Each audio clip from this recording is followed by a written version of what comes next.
A'udzubillahi minasyaitonirrajim. Bismillahirrahmanirrahim. Nahmaduhu wa nusalli ala rasulil karim. Allahumma salli ala sayyidina Muhammad. InsyaAllah pada pagi ini kita sambung lagi bacaan hadis dalam bab kedua, iaitu Lailatul Qadar di dalam fadilat Ramadan. Allahumma salli. Allah SWT berbangga kepada para malaikat akan ibadat hamba-hambanya dalam Ramadan sebagaimana yang diketahui daripada hadis yang pertama. Dalam keadaan sekarang ini, peluang untuk dibanggakan lebih banyak lagi. Ini adalah kerana walaupun hamba itu tidak mengetahui Lailatul Qadar yang sebenar, masih dia berjaga sepanjang-panjang malam serta sibuk dengan beribadat hanya kerana ada kemungkinan berdasarkan andaian saja. Apabila dengan hanya ada kemungkinan begitu sekali dia berusaha, maka bagaimana pula keadaan usahanya jika dia diberitahu bahawa malam itulah Lailatul Qadar. Mungkin ada juga hikmah-hikmah yang lain adalah menjadi sunnatullah untuk menyembunyikan perkara-perkara penting seumpama ini. Lantaran itu, Ismul A'zam juga telah disembunyikan. Demikian juga suatu waktu khas pada hari Jumaat yang doa diketahui turut disembunyikan. Begitu juga ada banyak lagi perkara lain yang seumpama ini. Mungkin juga akibat daripada pergaduhan tersebut, penentuan Lailatul Qadar bagi bulan Ramadan yang tertentu itu telah dilupakan. Kemudian disebabkan hikmah-hikmah lain yang telah disebutkan, penentuan malam Lailatul Qadar telah dihapuskan untuk selama-lamanya. Perkara ketiga yang terdapat dalam hadis tersebut ialah 3 malam telah diberitahu bagi tujuan mencari Lailatul Qadar, iaitu malam ke-9, 7 dan ke-5. Dengan menggabungkan keterangan di atas dengan keterangan daripada satu riwayat yang lain, dapat dipastikan bahawa ketiga-tiga malam itu adalah antara malam-malam 10 akhir Ramadan. Masya Allah. Namun demikian, selepas penerangan di atas pun, masih terdapat beberapa kemungkinan lain. Sekiranya 10 akhir itu dikira daripada awal bilangannya, maka maksud hadis di atas ialah carilah Lailatul Qadar pada malam ke-29, ke-27 dan ke-25. Jika dikira dari akhir sedangkan bulan itu mengandungi 29 hari, maka kiraan itu menepati malam ke-21, 23 dan ke-25. Sekiranya bulan itu mengandungi 30 hari, maka kiraan itu menepati malam-malam ke-22, 24 dan ke-26. Selain kenyataan ini, pun masih terdapat banyak lagi perselisihan pada hadis-hadis dalam menentukan Lailatul Qadar. Lantaran itulah banyak perselisihan dalam kalangan ulama berkenaan malam Lailatul Qadar sehingga menjangkau hampir 50 pendapat.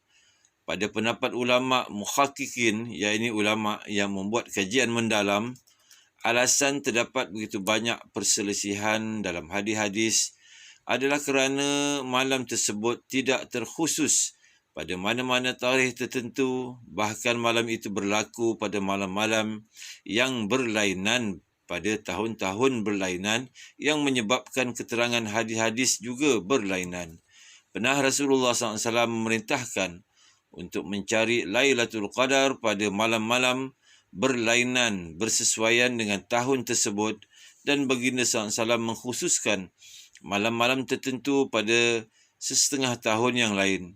Lantaran itu, ada satu riwayat daripada Sayyidina Abu Hurairah radhiyallahu anhu bahawa pada satu ketika sedang dibincangkan tentang Lailatul Qadar dalam majlis Nabi SAW, lalu baginda SAW bertanya, berapakah tarikh hari ini?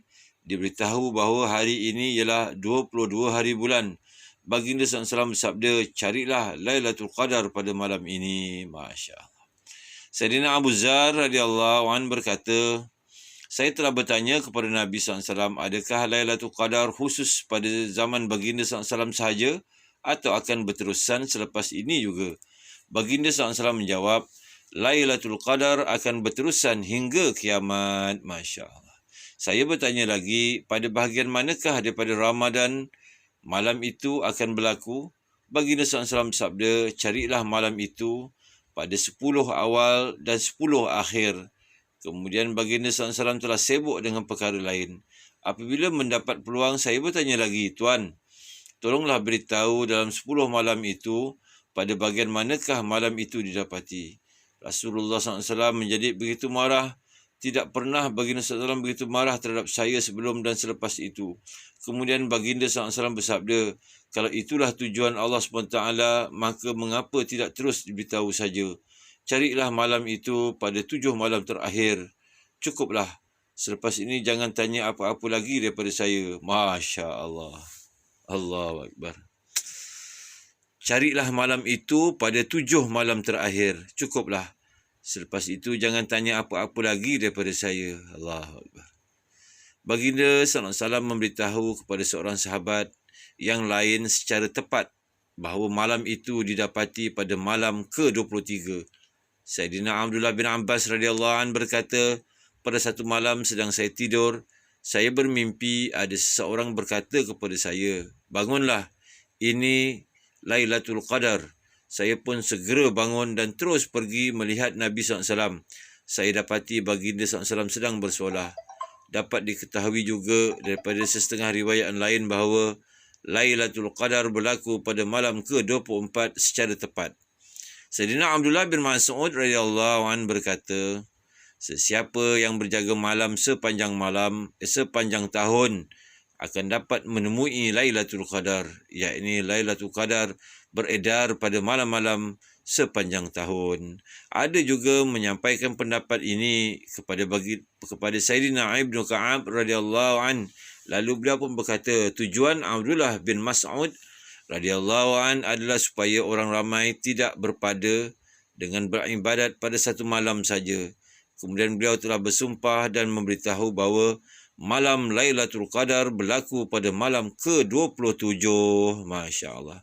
Banyak lagi pendapat para sahabat dan tabi'in dan bahawa Lailatul Qadar berlaku pada malam ke-27 Ramadan.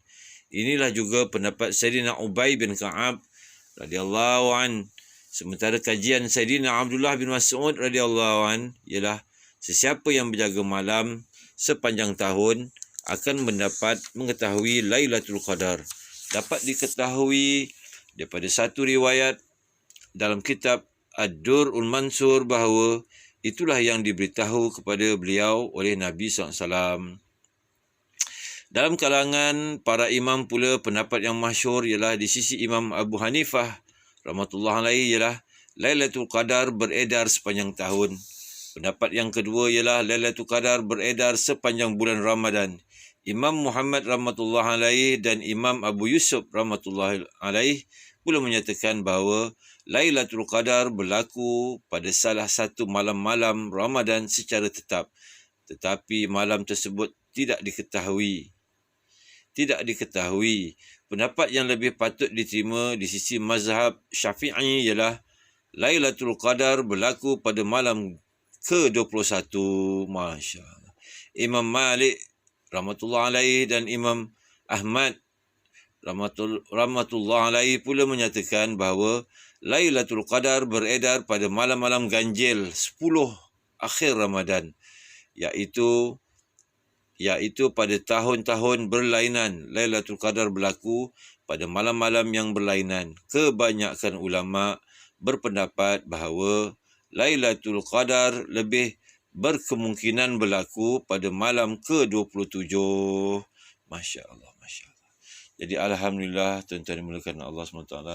Mudah-mudahan apa yang kita dengar ini, Allah SWT kurniakan kita taufik dan hidayah, dapat kita amalkan dan sampaikan, insya-Allah. Kita tutup dengan tasbih kifarah. Subhanallah bihamdih, subhanakallah wa bihamdika, asyhadu an la ilaha illa anta, astaghfiruka wa atubu ilaik.